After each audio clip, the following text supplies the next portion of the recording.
Welcome to Rollin with the Dolans. I'm Patrick Dolan. And I'm Tamika Dolan. Our podcast focuses on the joys and challenges of blending families, our interracial marriage, parenting children of multiple ages, and the journey of entrepreneurship. We share our daily life experiences with a positive but real perspective. Today, we are going to share some highlights of a recent podcast. Okay.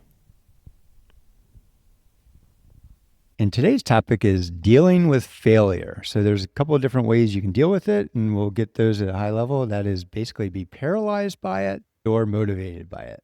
A lot of times as entrepreneurs, you have to change your mindset, and you don't look at those failures as a failure. You look at it as research.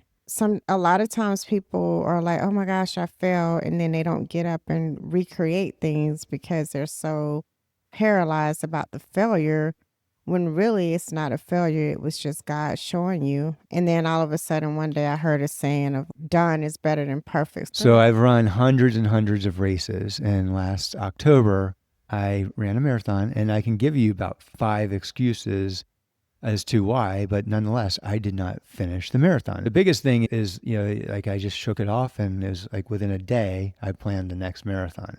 And I did the next marathon in the shortest turnaround of that time than Wasn't ever it like before. a month?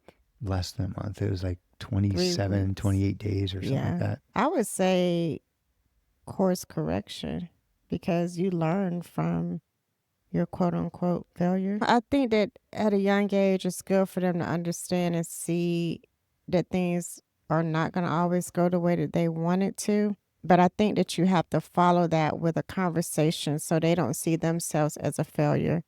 Because if you don't have a conversation about it, they're going to think about it. There's so many different variables, whether or not you're an entrepreneur or if you work for a company, or regardless, there's a lot of things involved that you can't control. Focus on the positives as much as you can. It's not always easy.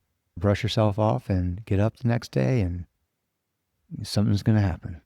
I think my huge takeaway from this is don't look at it as a failure. Look at it as a learning opportunity or a learning experience.